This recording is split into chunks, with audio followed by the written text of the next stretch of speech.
All right, we will call the Plan Commission meeting to order. Everybody have a chance to take a look at the minutes. I will move to approve. Second. Got a motion? Discussion?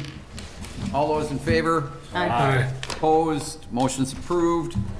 We are going to reconfigure the agenda a little bit. We're going to take up 5A first, concept and final development plans for an accessory building at 2215 Vine Street, St. Croix Valley Professionals. Great. So the applicant has submitted development plans for an accessory building on the 1.5 acre area east of their office buildings located at 2215 and 2017 Vine Street. They're proposing to grade the site and construct a 1,280 square foot accessory building to store maintenance equipment for the property. They also plan to provide 10 additional parking stalls on site. City staff recommends approval of these development plans for the accessory building with the listed stipulations in your packet. So moved with recommended action from I'll staff. second. Got a motion and a second to approve. Any discussion? It's clarifying, isn't it? All those in favor? Aye. Opposed? Motion's approved. Conditional use permit, application to operate a multi-use office, storage, and service space at 727 Second Street, Operation Help.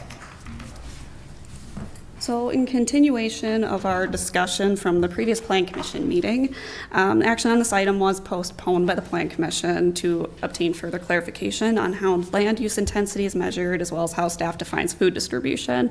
So it's being brought back for discussion tonight. The request for CUP, as a reminder, is to allow multiple nonprofits to operate out of 727 Second Street as a multi-use office, storage, and service space. At the last Plan Commission meeting, you all did vote to approve the rezoning from I-1 to B4, and as you all probably remember as well, B4 does require a CUP for any type of use that operates within it. So be that as it may, the purpose behind the CUP is strictly for that purpose, and I won't rehash all the details of the business operations or staff's concerns, being that those were all discussed as well. So staff does recommend for this item to be conditionally approved the CUP with a scheduled 2-year review after business operations begin and under all the conditions that are listed in the packet. But at this point, I want to open up the floor for discussion. Any questions, comments? So the issues we were held up on last time, what is the outcome of those? I mean, weren't there 1 or 2 questions that were outstanding? Not so much questions as it was definitions of how things were decided, or at least how, not so much decided as what staff's concerns kind of led up to. I don't know if Mike wants to. And again, I think you could just go back to the last, I think, page, 2 pages, 2.5 pages of your packet. That highlights, you know, our consideration of each of those required criteria to consider or the granting of a conditional use permit in the B4 district. The site is what the site is, the proposal is what the proposal is. So, you know, I think if there are additional questions or something specific that we want to go through, I'm happy to discuss that as staff. If there's questions for the applicant, I know they're here, we can do that too. But yeah, that's really it. So I have a question about, when we rezoned to B4, and you guys suggested that would be an appropriate zoning, Mm-hmm. right? I guess I'm confused because I think my assumption was that when the applicant asked for a B4 rezoning, right? Yep.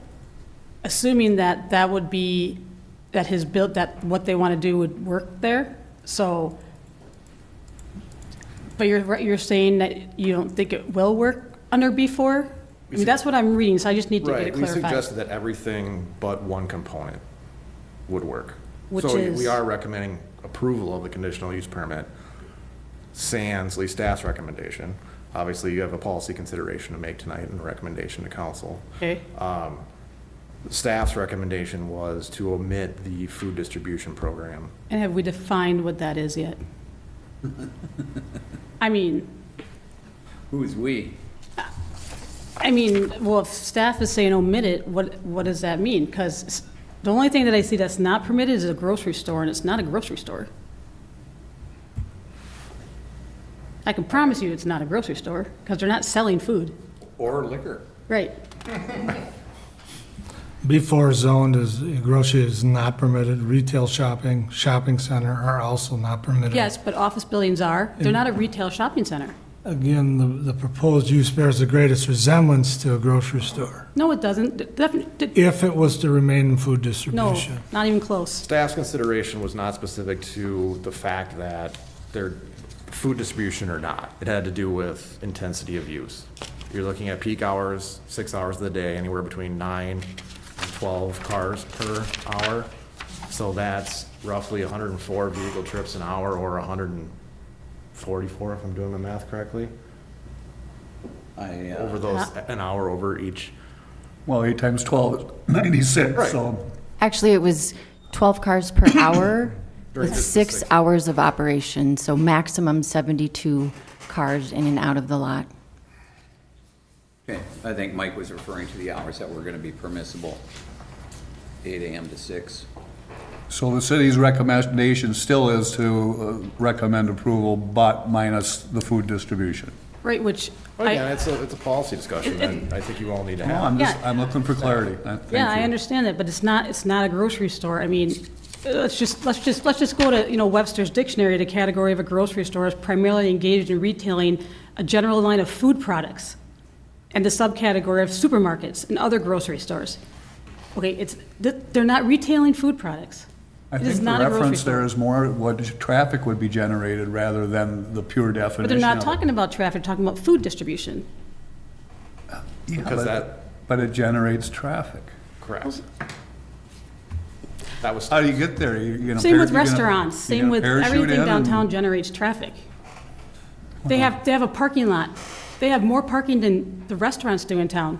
How many employees do you plan on having down there at any given time? For just our The whole operation in the building? We would have one employee operation. One full-time, one part-time, so 3, 2.5, 3. Your backpack program, but not the other rentals that you are possibly gonna rent to, other programs? How many There would be- employees? There would be potentially room for maybe 4 more nonprofits, so one, 30 to 40 employees? no, like one per 15. nonprofit, so Okay. they don't have payrolls. Yeah, they're nonprofits. I mean, How many volunteers at one time? We have 2 at a time typically for Operation Health, and you can speak to it. Yeah, we've designed operations so that volunteers, the bulk of our volunteers come in during the off hours when we actually wouldn't be serving clients. And then when we actually have clients in the building, we'd be looking at about 2 volunteers and 1 full-time person.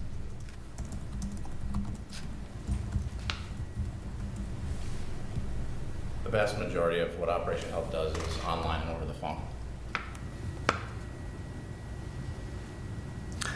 I'd like to make a motion to recommend approval based on the recommendation of the action by the staff, but I would like to change a couple of words.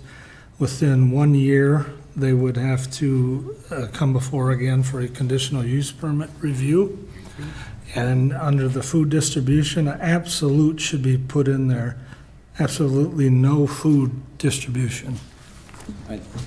Isn't that the recommendation? Bullet that- 2, but I'm just saying add a word of absolute. Oh, okay. I'd second that. I'm sure you guys would. All right, we have a motion, and a second. Discussion? I have a question regarding the zoning. Is there a zoning that would better fit what they are trying to accomplish? Is there a recommendation that there would be another? the only zoning? 2 that would really fit would be B4, B3, because it's is on the periphery or the north end of our downtown business district. It made sense. While the rest of the block is zone B3, this building would be B4, and the problem with any other zoning district that we would have is B3 and B4 provide for a reduction, a percentage reduction of about 50% of the parking spaces that you need to have, as opposed to if you did it into a traditional like B2 district, which would be like up on the hill. right? So if you do this use in a B2 and you have that change of use, you would have to have double the amount of parking, and obviously they wouldn't be able to accommodate that on the site. And for B3, what would it be? The same as, effectively the same as before. So what are like, when you look at the restaurants downtown, what are they zoned? What's that zoning there? B3? Sure, so they need to have a certain amount of parking to accommodate their No, intensity they're- of use. They're omitted the first 6,000 square feet, and a restaurant is a permitted use, not by conditional use permit. Sure, but the conditional use permit is, I guess when I think of a conditional use permit, I think about what's going in the building as far as, we need to approve what's going in the building, but there's, when you take it to, I feel like it's being taken to a whole nother level here with this particular project for some reason. I don't understand, it's almost, I don't understand, like, it feels like almost a nervous thing, like, no, I don't, when you can't define food distribution, when you can't determine the intensity of the use like that, that's where your concern is, but they're not distributing, this is help, I can't even get it out of my mouth right. I get it. It's so frustrating, I'm so frustrated. I've been a part of Hudson Food Pantry for a lot of years, which operates also out of St. Pat's. We've operated under the premise of appointments only for as long as I've been a part of it, which is a lot of years. It's never been an issue. We very, very rarely have somebody that will walk in, and we simply tell them if we have other appointments that it won't work, and they walk out and they leave. It's a very, very rare occurrence. And I manage the entire month of September, so it's not just a 1 or 2 time a year kind of thing. It's a whole month out of the year. So I see a lot. And so as far as I know, I heard that. I wasn't part of the last meeting, but I did hear that that was one of the concerns, that there would be all these walk-ins. And I heard the concern about people lining up on sidewalks. I didn't really understand that, where that was coming from. And I guess I'm very, very curious about the concern about the food distribution, where that specific item is the holdup.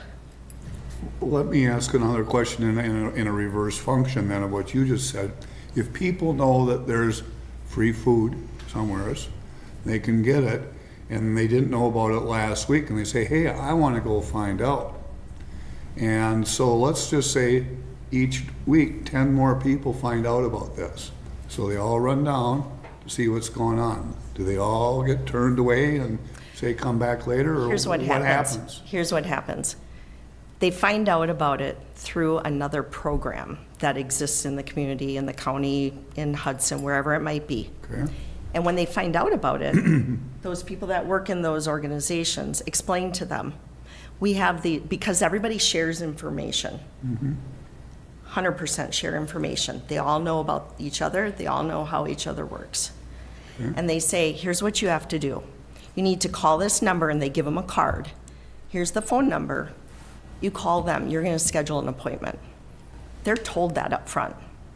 Okay. So it's not hey, I heard there's food out there. It's not that. Well, it's easy to assume that, though. That's why I'm asking the question. Right. Now, that might be the case with the food distribution that happens on the hill with the Fresh Express bus. Well, it's That's up there. Cornerstone Church on 4th Street. Correct, but they do that on the hill. I received an And that's email, different. and I don't know if the rest of you did, from one of the board members here, showing a line of people on Vine Street, right up here. For, Food On the sidewalk. distribution. Yeah, we all got On that. at the Cornerstone Church, Yeah. correct? That was at Cornerstone Church, not So ours. did you guys, That would not have or been did you Vine guys send a letter to Cornerstone Church and say you can't do food distribution? Just curious. Just Did you address the it? point. Did you address the email? was this Why not? was this a one-timer, or was this something they do regularly? They do it regularly on the week. Cornerstone is open every day, but on Friday they have their big day, and they have approximately, I know the guy.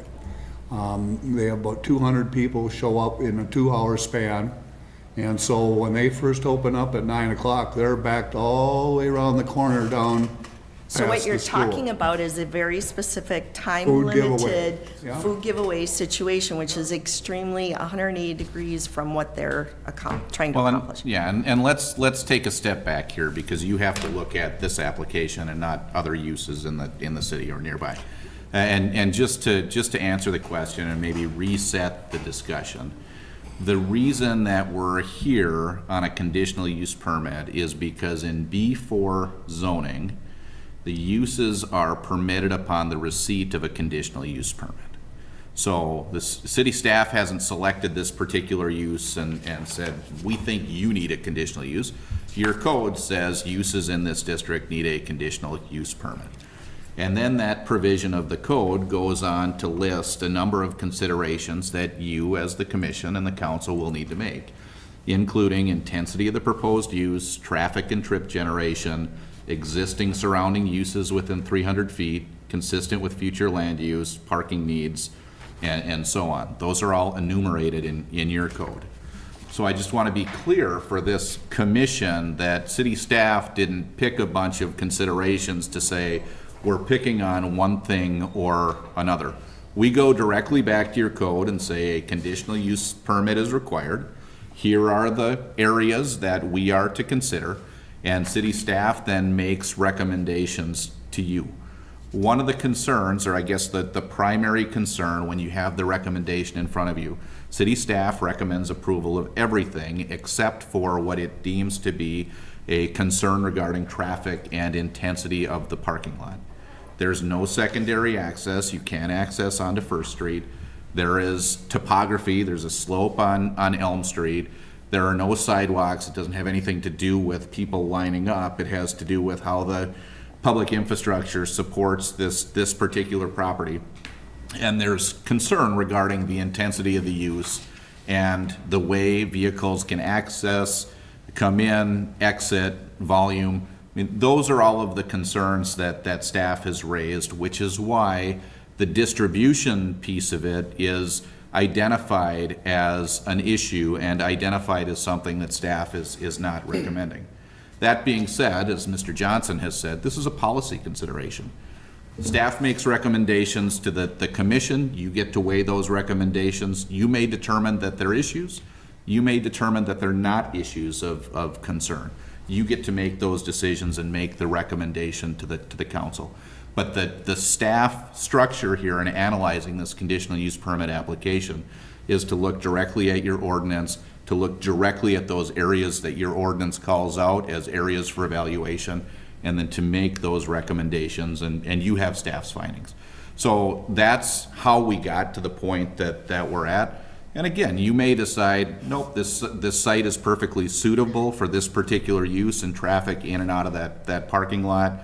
Staff has said this may not be the best place to have cars regularly in and out of the parking lot just based on access. So that's how we got to the point at which we're at tonight. So has anyone suggested to them that when they repaved the parking lot, that they add another exit or entrance? Or has anyone suggested to them to make the changes that need to be made for the parking to not be, I mean, they are providing 26 parking spots. That's more than most anything downtown. So I except for public parking, right? So has anyone suggested that they reconfigure their parking lot so you can have 2 entrances and 2 exits? And if it was I-1, I don't know why the owner asked for it to be, maybe I can't think back that far, but why they were asking to put it from I-1 to B4. If someone could explain to me why it was suggested that they do B4, that would be great. I-1 would not be consistent with the comp plan, future land use plan. Okay, The rest of the block Perfect. is zoned commercially, right, okay. downtown commercial. So that was gonna change no matter what? It should, yes. I mean, you're changing the use.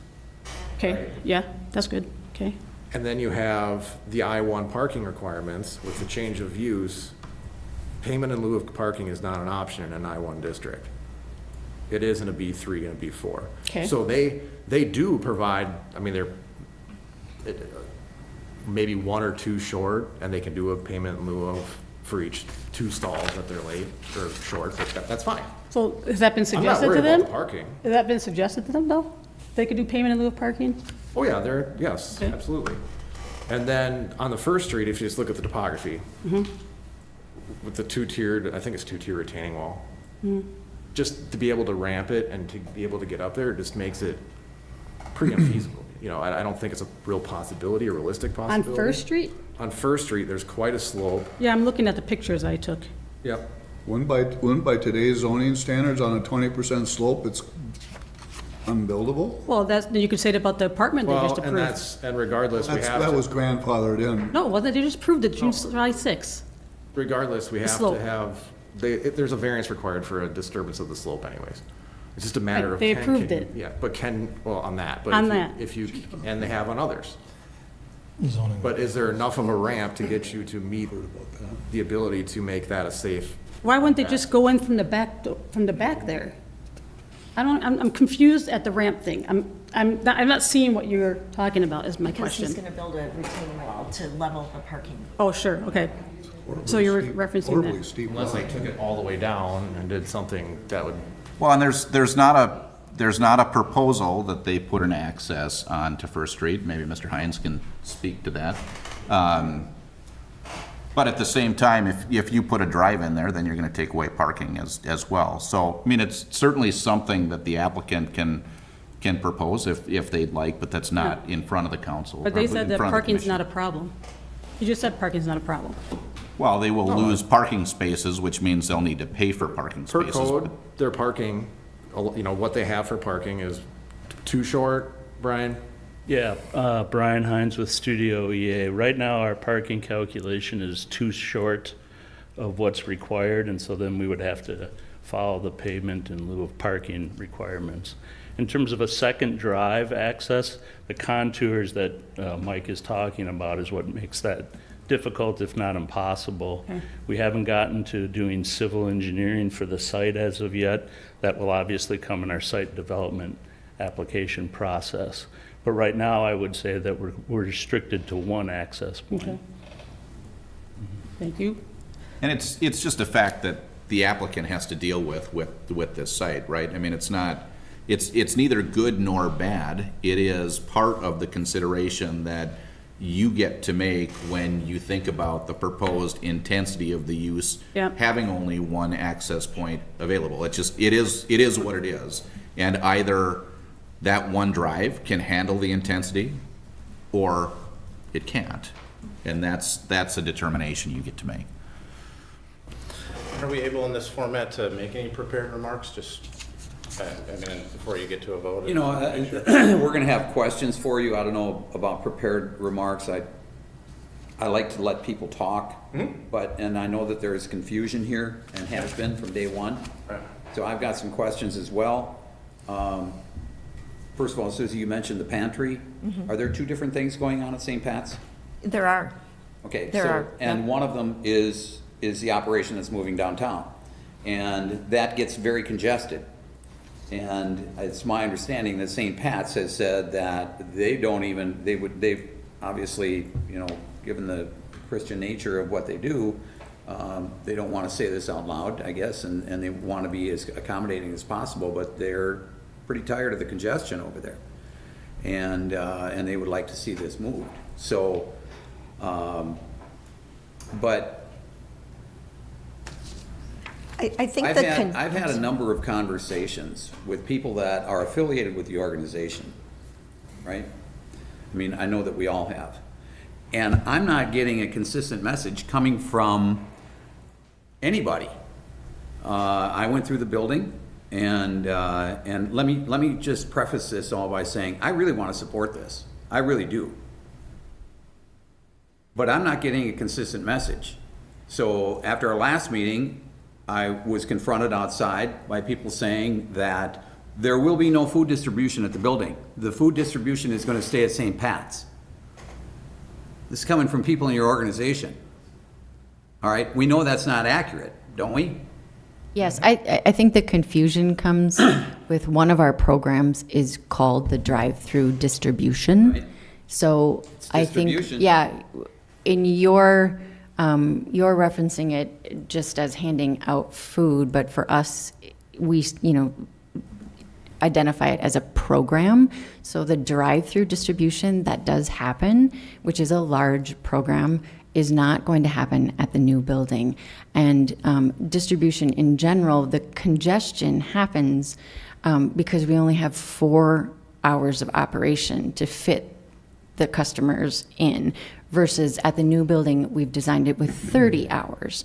So it, you just do the simple math. That's how we get to, we've made 12 appointments an hour, so we I can get that. I for get sure that. handle that, and I'm that's gonna get to double that what we point in a need. minute as well. Yeah. So, but you guys came in here, I think it was in the last meeting, and said there would be no food distribution in that building. Right, and Well, at but- that time, But now we know there is, right? I Sure. mean, so again, the messaging isn't consistent. I also talked with somebody who is providing food over at St. Pat's, not my wife. And I asked her this. She asked me, so what is the objection here? And I said, a lot of it has to do with the potential congestion outside of the building. That's what I understand is a lot of the objection, right? And of course, you've got the 12-minute appointments, et cetera.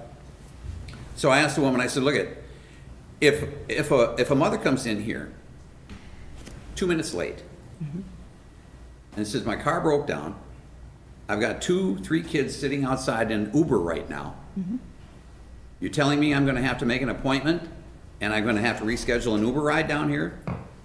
And she's told me, she said, well, no, in that case, we would allow her in. All right, now that's completely different than what you guys said at the meeting, where you said that person would be turned away.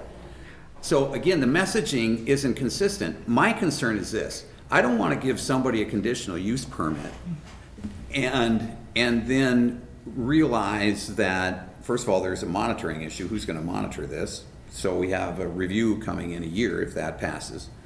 I don't want to grant a conditional use permit and then have to pull it.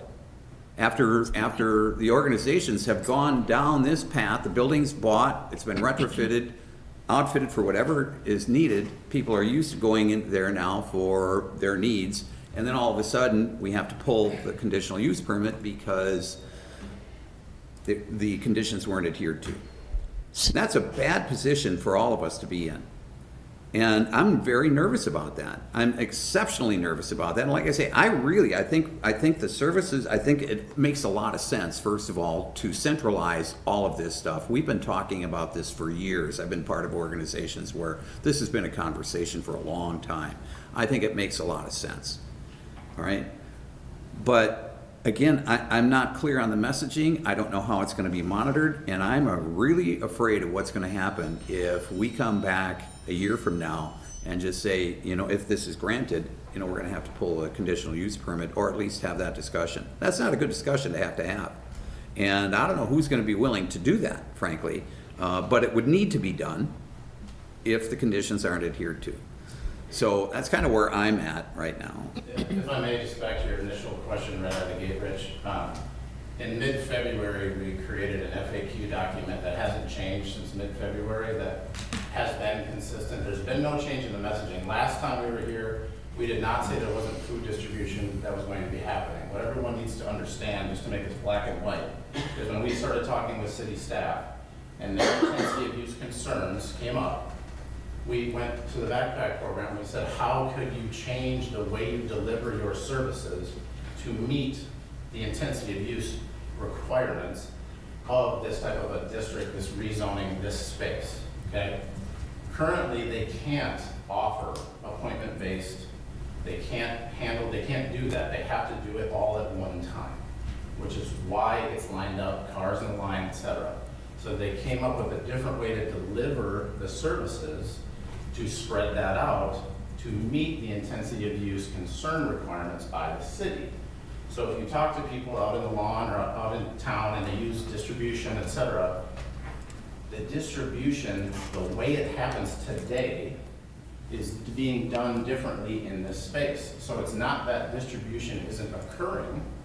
They're taking a program A that is all bunched up into one day for a limited period of time, and they're turning it into program B, Monday through Friday, spread out, so you don't have so many people showing up downtown at this space. Yet. That's been since February, and that's the FAQ document that everyone here has gotten every month for the last 4 or 5 months, and there hasn't been one period or comma change in it. So I just want to be clear that we're not changing messaging.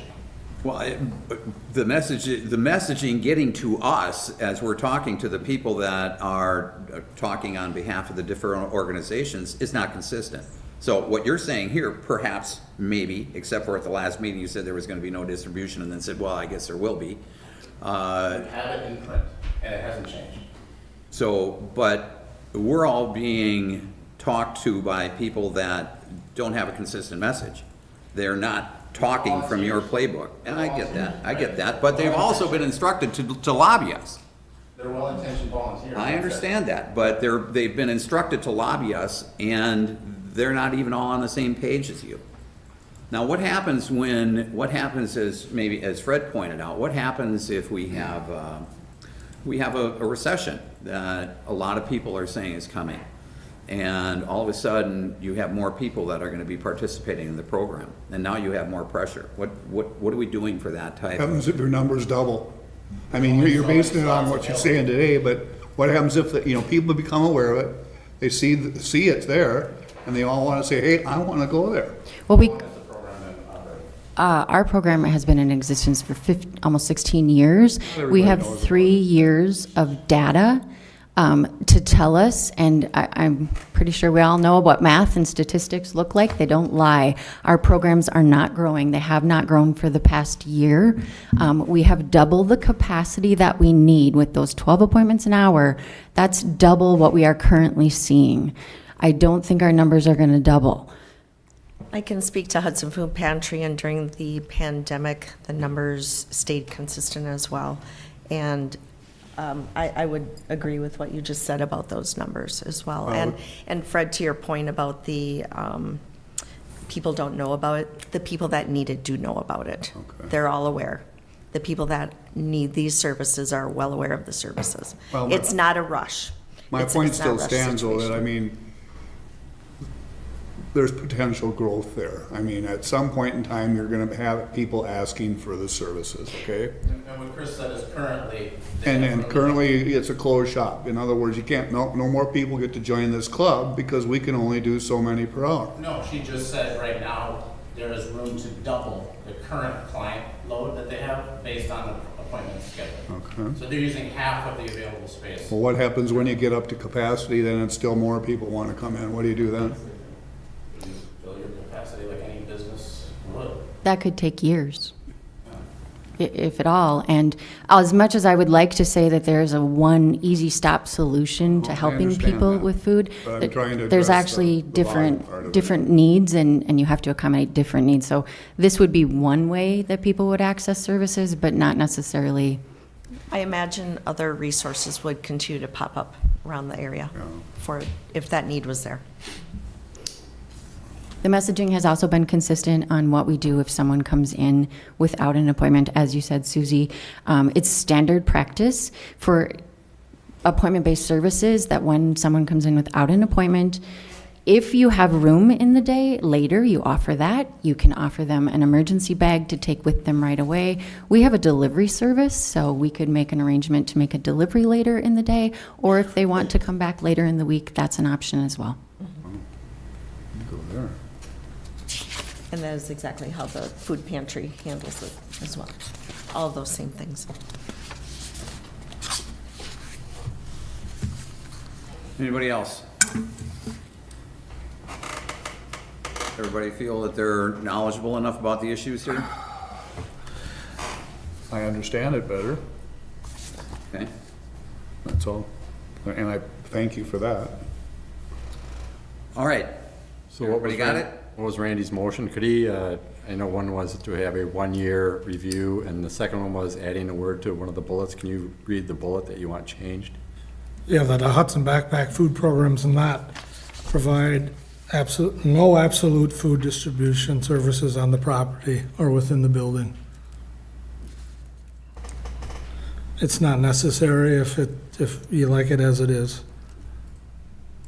But I know how these things go. 5 years, 6 years down the road, all of a sudden, there's all sorts of stuff going on and no one's reviewing it, and you have a mess. Why is, if you know how that goes, do you do this now with every conditional use permit? I mean, I feel like, this is my point I've been trying to make.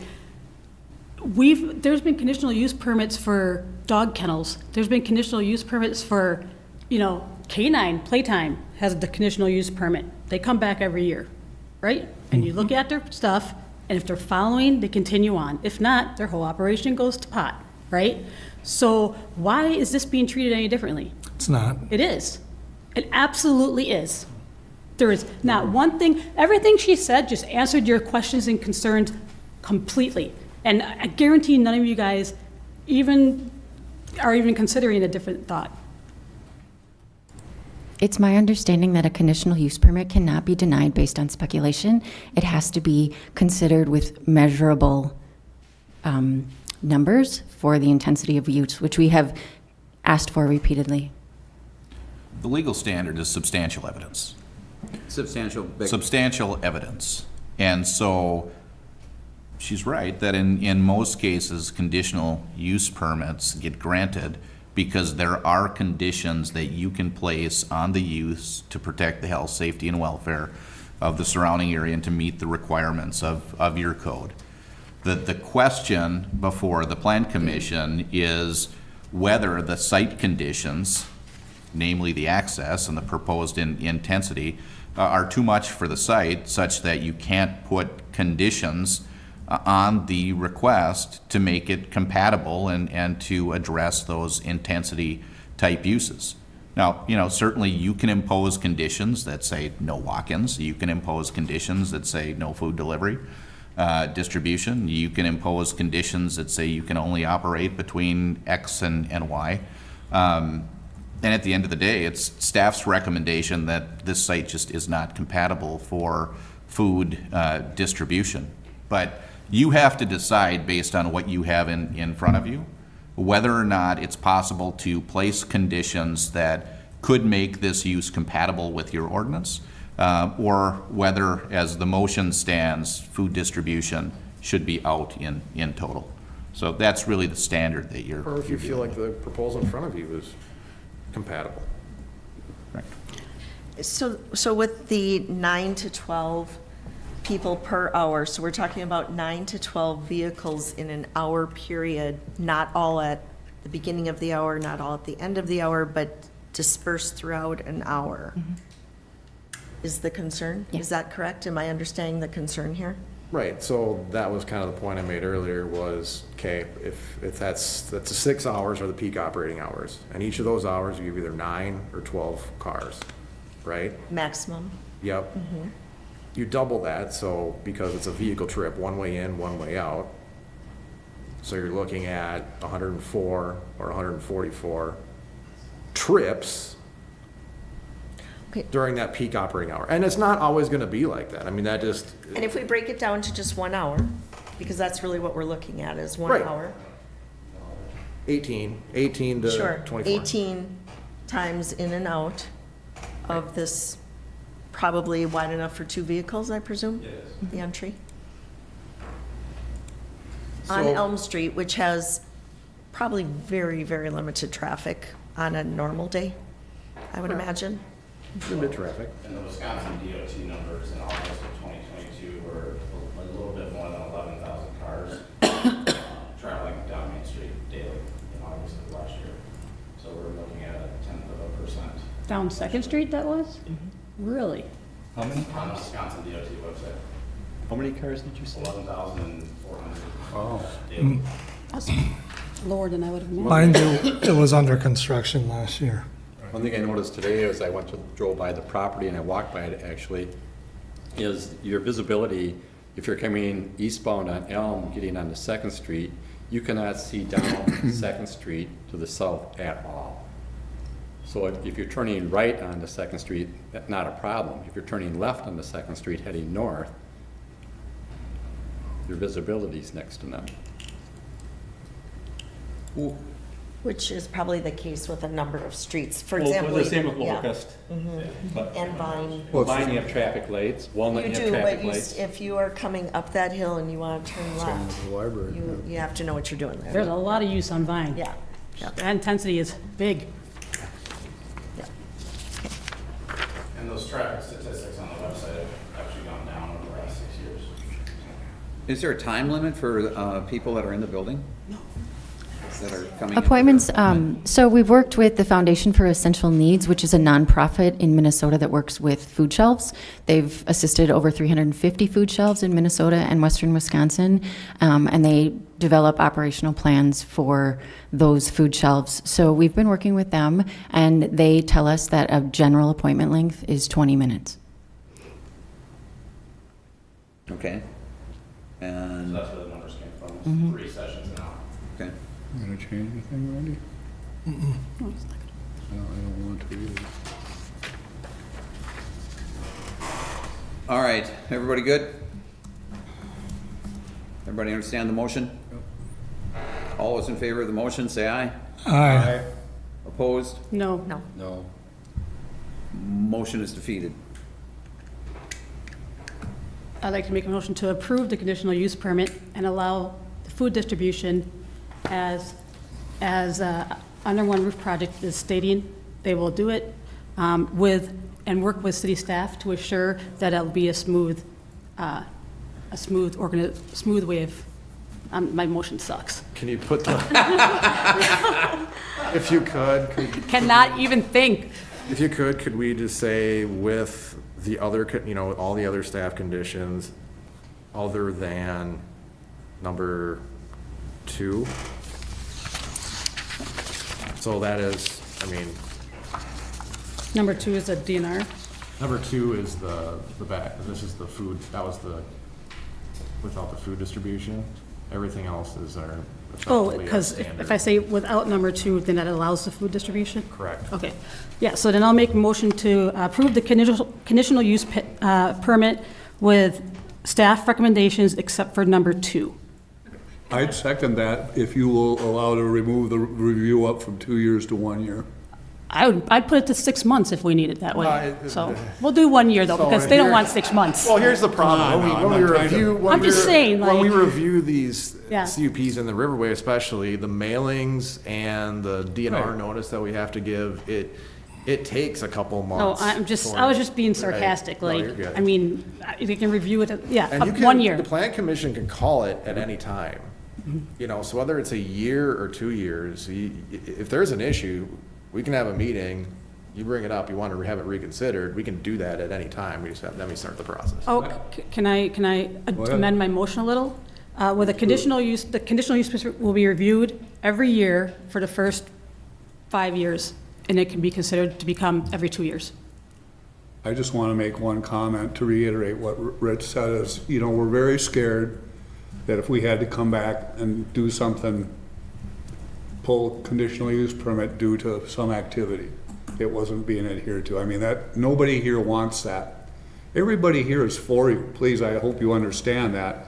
It's the location and how you're trying to do that, that's the issue. It's not the program, it's none of that. So we're just asking you and putting you on notice that we don't want to have to come back here and do that, so please help us attain that, if you'd be so kind. Mr. York, I don't want you to have come back and do that Everybody either. in that room then singing the same song, that's sure. what we want. Thank you. All right, everybody understand the motion then? Yeah, but, yeah, that's fine, I think. Was there a second? I seconded it. Okay. All right, everybody got it? Can I All those just, in favor of the motion? Aye. aye. Opposed? No. Motion's approved.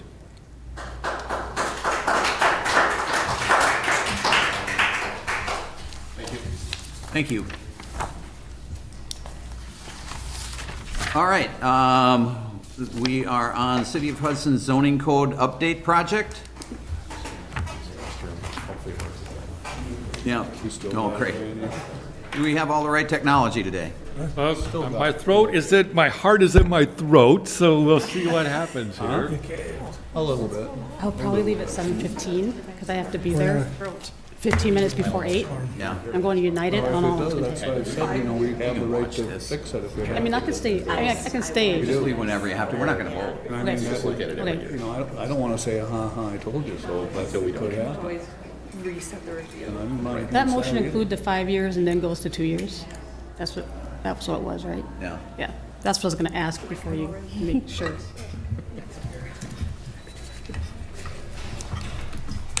So far, so good. Are we ready? Yep. Well, good evening, and it's nice to be back, and it's nice that that technology is on my side tonight. So, I've been here several times with just this one section of the code, knowing that it's an important section that once the commission is satisfied with it, that the council would get a crack at it, but then we would be able to have a public hearing to adopt just this section, and we have other pieces that are lined up ready to come to the commission after this. So what I'd like to do, rather than just read the ordinance, I'd like to go back and because we didn't get a chance to do this last time, and talk about, there was a survey that went out, and there were some results of that, and I'd like to talk about maybe those results as they apply to the ordinance. You have the survey in your packet. And then I'd also like to talk about the public notice, or the public meeting that we had, and the comments that we had coming out of there. And then I would finish with an overview, a very high-level overview, because you've had plenty of time to read the ordinance, a very high-level overview of the ordinance. And if necessary, then I could bring the ordinance up, and we could look at line by line or section by section. At any time, if there's a question, please stop me so we can address it at the time that the question is on your mind. But there will be time at the end for a Q&A as well. So, you know, we sent out this survey ahead of the open house, and we're trying to get a lot of issues and concerns from the public. And I've selected just a few of them. So, and the one that's on the screen now, what features would you like to include in the zoning update? And if you look over there, you know, simpler language, 50%, and graphics, 60%. You know, and so you can look at what people were saying in there. A major component of this rewrite. It will make the language easier to read, and we've already started incorporating maybe some graphics to help people understand that. Rate the level of concern with future downtown changes affecting pedestrian friendliness. Right off the bat, at the very beginning of the ordinance, in the purpose statement, and we'll go over that a little bit later, it specifically talks about being, you know, making the downtown user-friendly or pedestrian-friendly. So there's, right off the bat, before this question came out and before these people responded, and you can see that they're somewhat concerned, 35%, and very concerned. So 70%, you know, really concerned about the pedestrian aspect of what's going on. And so that purpose statement, as you see, addresses that, at least for the downtown area. Rate your level of concern for downtown affecting height, 19 and 61. So people are concerned just about what happens in the downtown from a height perspective, and also from a bulk massing perspective. So in the ordinance, as you've read, there's in one of the architectural design standards, there's a piece that talks about scale. And, you know, scale is the size of the massive structures compared to one another. And you really don't want big things next to little things and little things back to big things. You want things that kind of fit. And so we have this graphic, and it shows that, you know, what you want is the top section, you know, where that looks like it fits with the rest of the block. You don't want the middle section or the bottom section where something is out of place because it's too tall or out of place because it's too small. You know, I do want to stop right there for Sure. a moment. You had, previously, you had shown us similar, could you go back to that last slide? You had shown us a similar slide, a different slide, that dealt with the periphery, entrance or exit, in the edges of town, where you said if you are going to deviate with height, that the place to do that is at the edge of town. Do you have that slide? I don't know that there was a graphic. We talked about that in terms of that if you were to do that, I yes. thought I remembered seeing a graphic of that where you showed the buildings, but, you know, you've got this building right in the center. Yes. That you're focused on, and I'm pretty sure I saw a graphic where it was on the end. I don't recall having another graphic, but we did talk about that you would, if it's on the end, you still need to be concerned about how it fits with the rest of the block. Oh, I get that, Yes. but I had. And if we need a graphic like that, we certainly can. Well, I would like to see it. I'm No. pretty sure we had a graphic like that at some point, and maybe it's just that your presentation is so compelling that I dream of it. Well, thank you. I don't recall another graphic, honestly, I don't. Okay. Is that something that would be beneficial? I think it would, because Okay. obviously we're confronted right now with a situation like that potentially, Sure. so. Sure.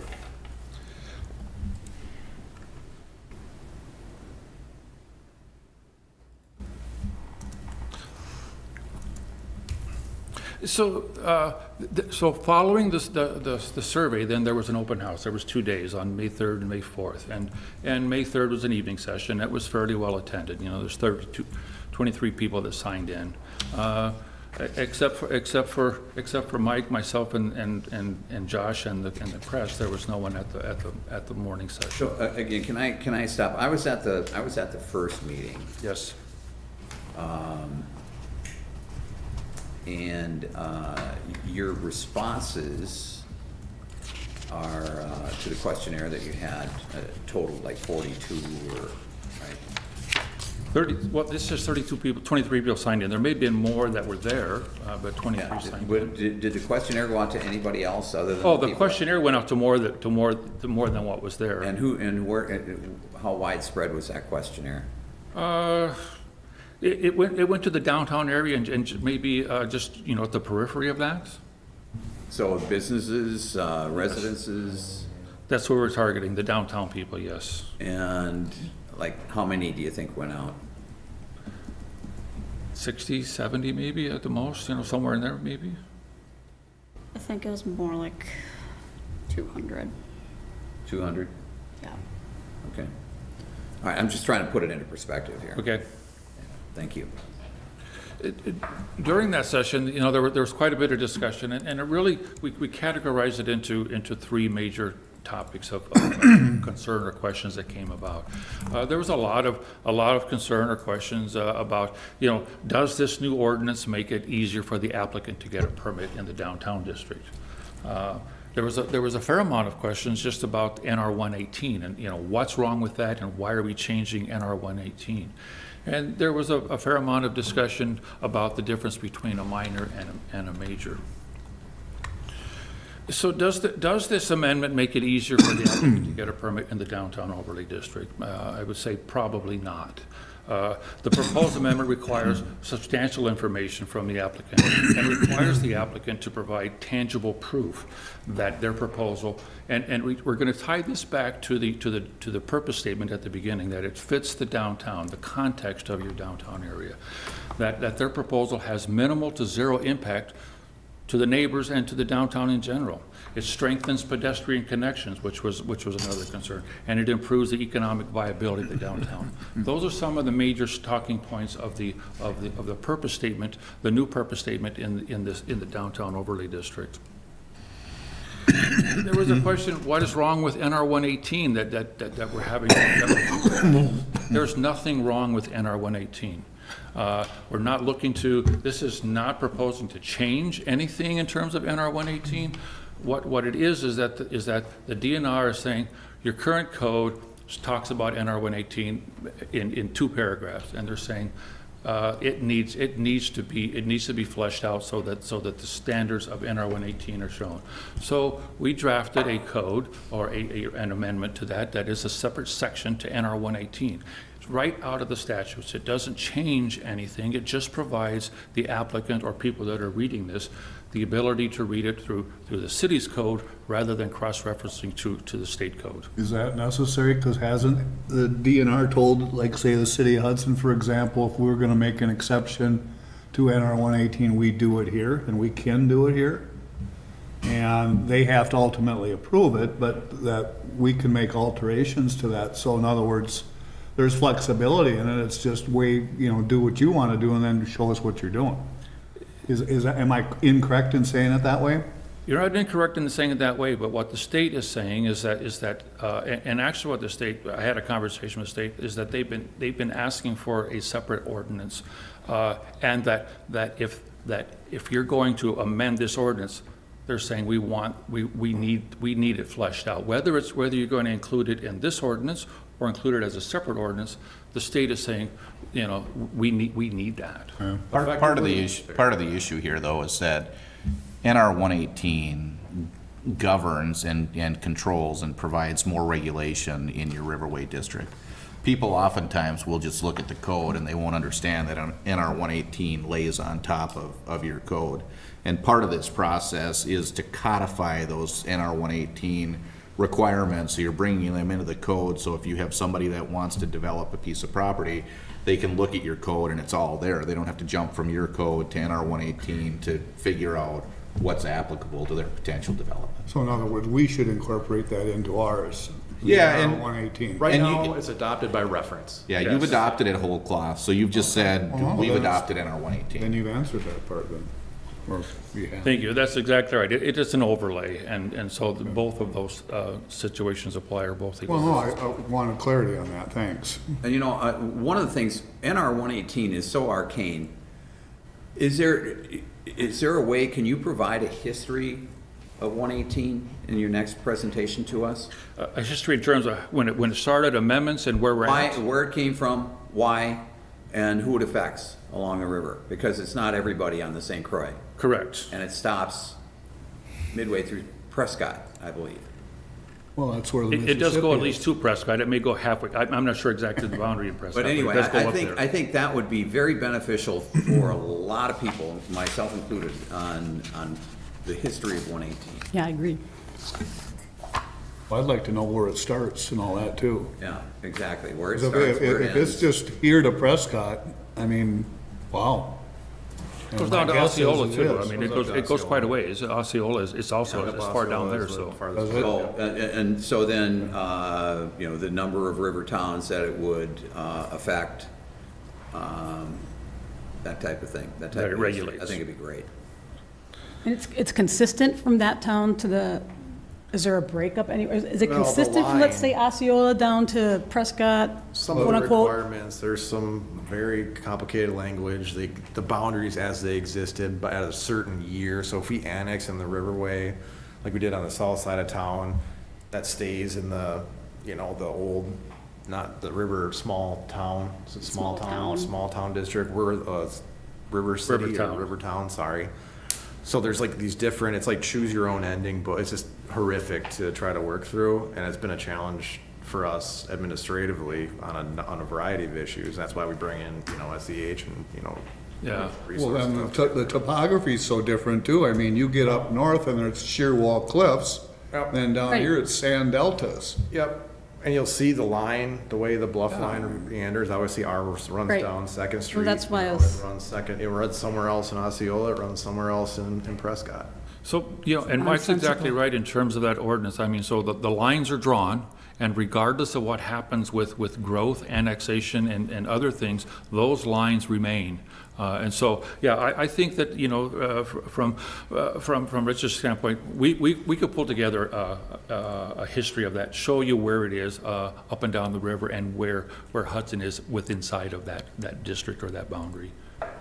And I think that would be very helpful, because as I said, that section is, the first draft is written, and we're ready to send it off to the state for comments, and then it'll come back, and then it will end up with this group for comment and stuff as well. So you will see that before it gets adopted, so.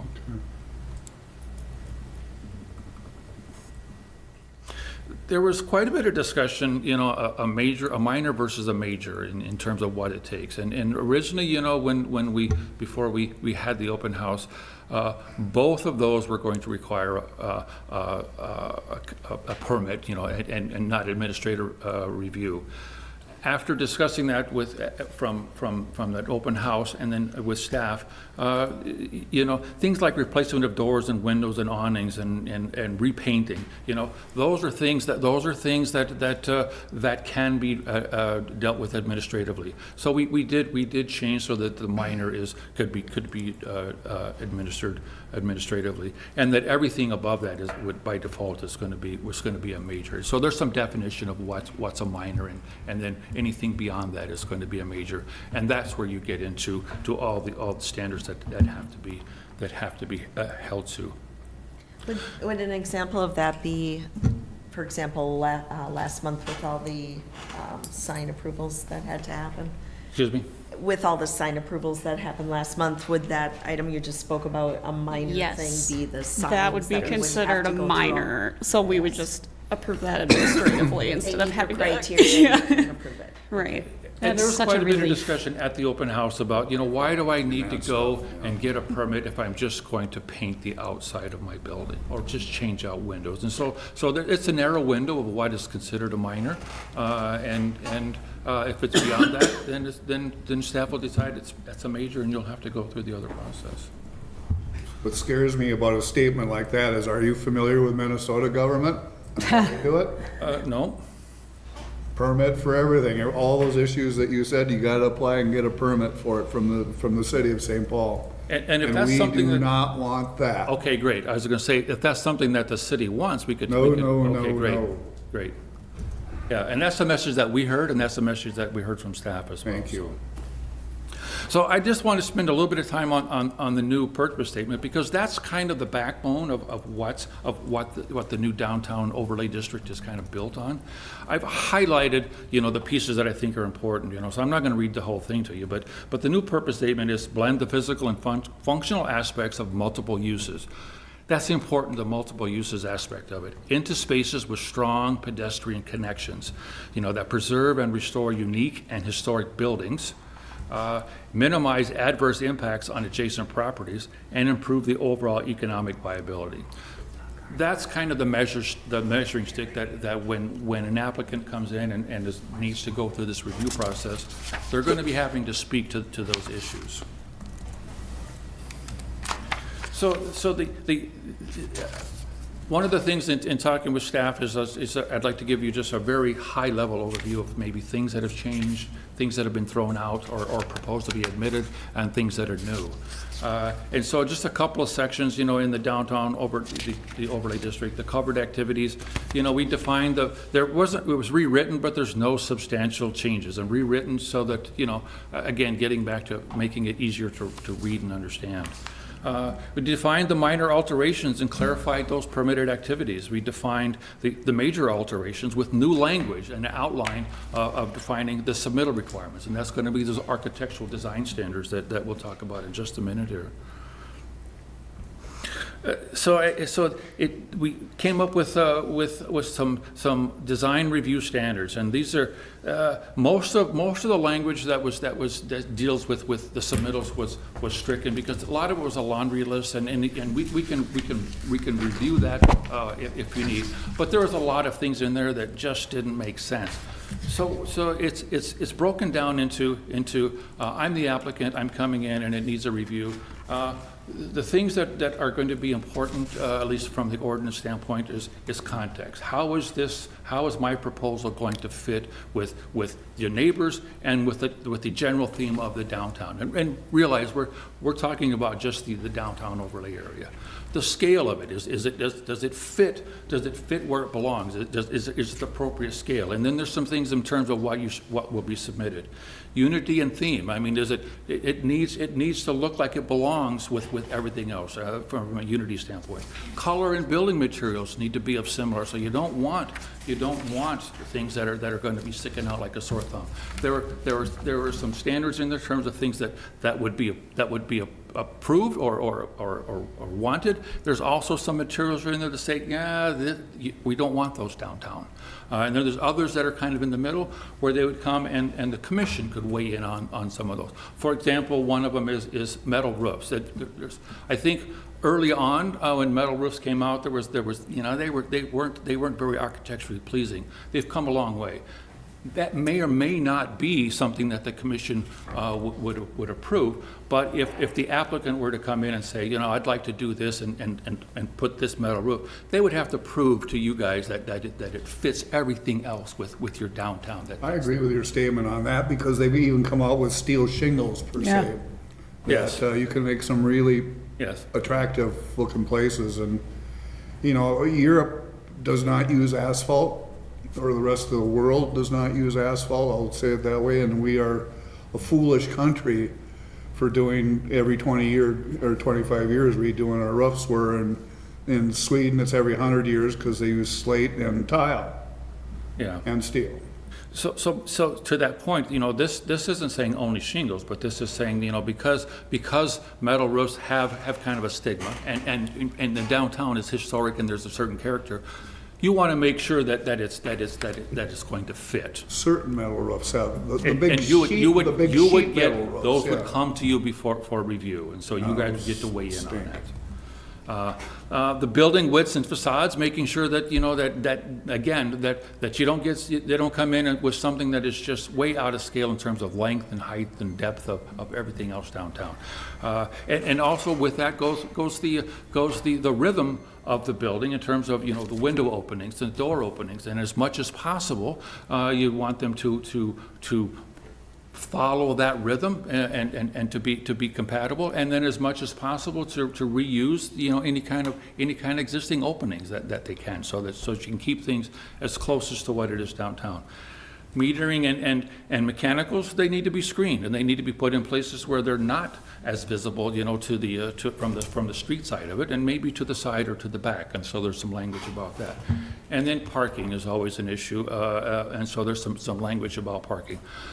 Those are the pieces that are going to come to you in terms of submittals, of a narrative, of pictures, and that's what the commission as a whole is going to review and say, thumbs up, thumbs down, or we need more information, and so you can always do that. So going back to the question, is it going to be easier for someone to get through the council, to get a permit? I would say not. I think that the amount of information that's going to be provided and is required, and it's tangible information that you can look at and understand. There'll be drawings, and there'll be narratives, there'll be charts and graphs and numbers and whatever, so that you can actually figure out what they're trying to do. So no, I don't think that it's going to be easier to get this. Can I ask another question? Let's just say, Absolutely. in 10 years from now, when we've seen development that's coming and other things, and it comes in, and it is, let's just say it's much denser than what we have today, and the downtown gets more and more traffic, both pedestrian and vehicular. How will that affect zoning then 10 years from now? Yeah. When I think those conditions will happen, and I mean, I already see it coming. Sure. So typically, you know, your ordinance has not been a complete rewrite for, 20, 30 years, and it's way overdue. It's not unusual. It's not unusual that on a 10, 15-year basis that you stop and look at it, because you're exactly right. In 10 years from now, things are going to change, or could change, that have affected enough that we need to revisit this. So it's not that this ordinance is not intended to be a do-all, end-all forever.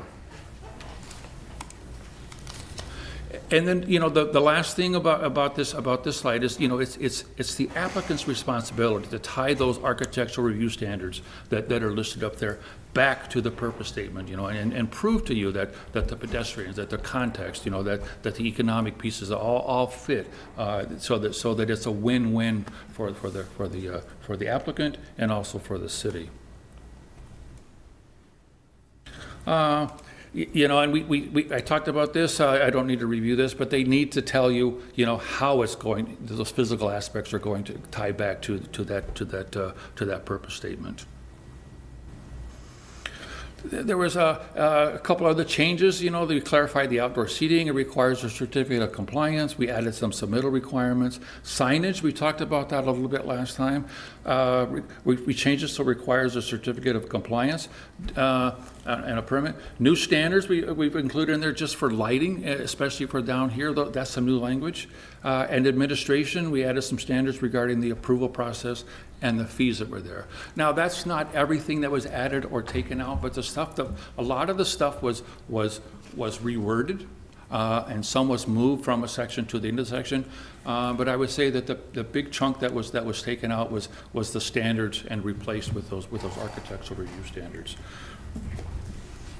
And so that's pretty much, you know, the 10,000-foot look down at this ordinance. Now, if we need, I would take specific questions. I could certainly bring up, you know, the code, and we can talk about any questions you have specific to the code if that's the commission's pleasure. Anybody? Go ahead. No, I'm asking, anybody? I was just gonna say, I just think we do that when we have a specific request, and today it would be premature unless there's something gapingly sticking out that bothers somebody, but otherwise, wait till we see it come before us. I guess I'm thinking this is before you. I understand Okay. that, but the request from a individual. I mean, I guess what I'm saying is I'm pretty okay with Okay, all right, what all you right. got. and I didn't quite get that message. Maybe I wasn't clear, but, So what we're going to be looking for here tonight is a recommendation from the Plan Commission to the council for a public hearing. I so move. Set a public hearing date. Set a public hearing date. I so move. Okay? Okay. Second. Got a motion and a second. Any discussion? All those in favor? Aye. Opposed? Motion's approved. Well, thank you so much. Bob, thank you. Appreciate Thank you you. coming in tonight. Sorry about what happened last time. Not as sorry as I am, Being here. but I'm gonna tell you that we've got things queued up, and we're working with staff, and probably on a monthly basis, you will be seeing, maybe not an entire chapter, because going forward, there's a lot to digest, but hopefully on a monthly basis, there'll be some language that, to help, because remember, we're doing cover to cover on the zoning ordinance, and there's quite a bit in there, so. Is there a possibility that a guy that wants to develop something downtown could come back to us and say our architectural standards are causing me to spend a lot more money than I had planned on spending? Is that just tough bounce? Well, if you adopt those, and I guess, you know, you can always kind of review those and say, well, gosh, you know, maybe that piece is a bit out of whack. Or do we just say that's the price for entry? But I'm guessing that in most cases, yeah, it's going to be, well, you know, we're trying to preserve and protect our downtown, and maybe, and I'm not being negative, but maybe you don't belong here then. No, I'm just looking for clarity on, you know, Yeah. what that could do. It's like any other code. I mean, it's written black and white, but it's gray in between the words. And so, but we're trying to make it as straightforward as we can.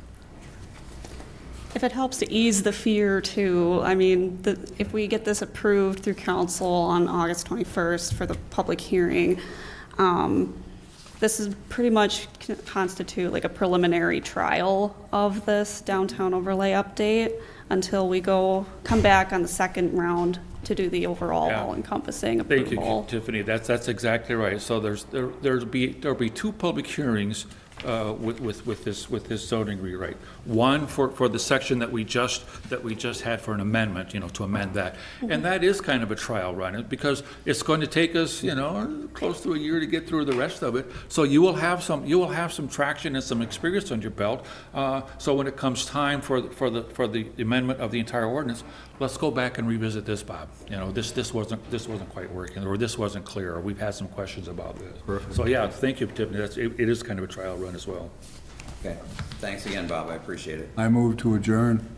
Second. Motion is second to adjourn. All those in favor? Aye. Opposed? Motion's approved. We stand adjourned. Thank you, everybody. Bob, thank you. Wonderful. Thank